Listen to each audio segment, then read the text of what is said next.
Viss strādās tavā labā. Tu tieši tagad esi situācijā un neiet tā, kā tu domāji, ka tas tā būs.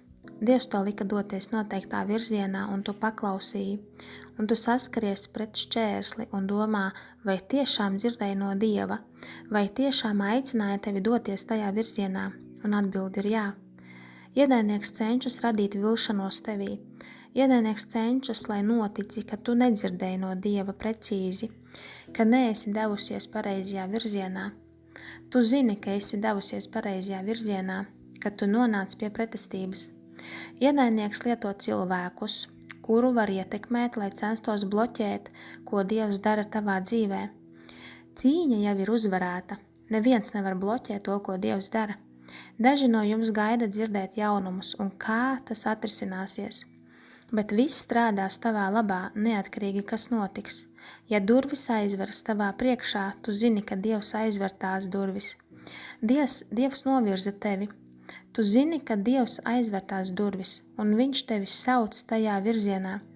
Varbūt vēlējās, lai tu iesaisties ar noteiktiem cilvēkiem, līdz tās durvis aizveras, un tu radīji iespaidu uz tiem cilvēkiem, un patiesā situācija nebija tāda, kādu gaidīji, bet tu joprojām izpildīji, sasniedzi, īstenoji savu uzdevumu tajā misijā. Tu joprojām izpildīji savu mērķi, sējot sēklas kādā. Dažreiz mēs skatāmies uz lietām, uz kurām Dievs sauc mūs darīt ļoti tiešā veidā, kad viss ir garīgi, un tas nav vienmēr par tavu paša pacelšanu šajā pasaulē. Dažreiz tas ir par sēklu sēšanu, tas ir par garīgām vērtībām, tas ir par dvēseļu savienošanu ar Jēzu.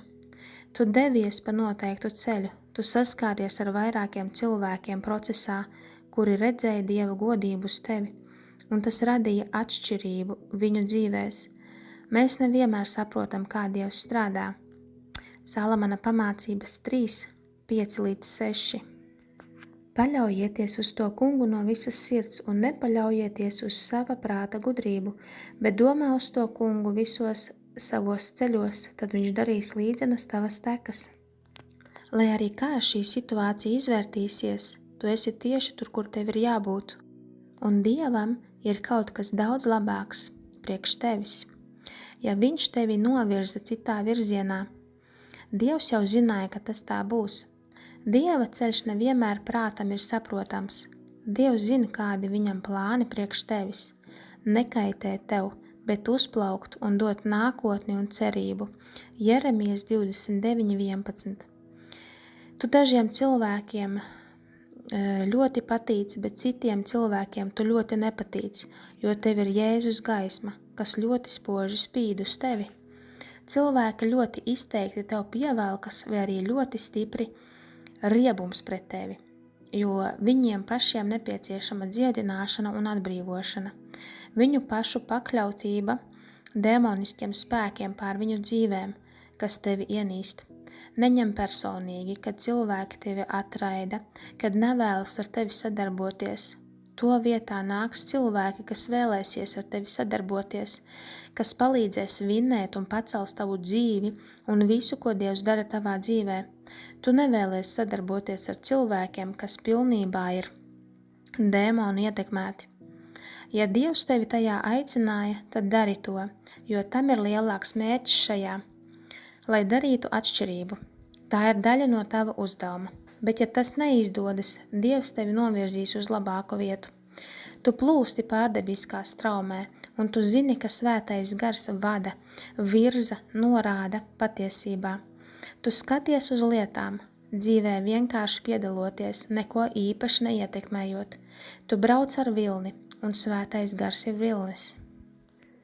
Tu zini, kad lietas neiet noteiktā virzienā, kā domāji, ka tas tā ies. Tu pasmejies un saki, ok, Dievs, kur mēs dodamies? Tu neļauj sev satraukties. Tu nevēlies vinnēt cilvēku, kurš nevēlas būt tikts pārliecināts, sākt atbalstīt, ja viņš nevēlas būt ar tevi. Tu esi tas, kas tu esi, un tu daudz pienes pie galda, un tev ir kopsavilkums, un ik viens, kurš ieinteresēts tevī, ieskatīsies. Skaidri redz, ka tev ir A personalitāte, Tu izdari darbus, ka esi uzvarētāja, bet daži cilvēki ir iebiedēti no tevis, jūtas nedroši un nevēlas ar tevi sadarboties, jo esi pārāk kvalificēta. Nepatīk tavs mirdzums, nepatīk Dieva labvēlība, ko redz. Liek justies neērti. Neuztraucies, viss strādās tavā labā, lai arī kas tas ir. Dievs noteiks, kā tas atrisināsies. Dievam priekš tevis ir kas labāks. Labvēlība sekos tev, lai arī kur tu dodies.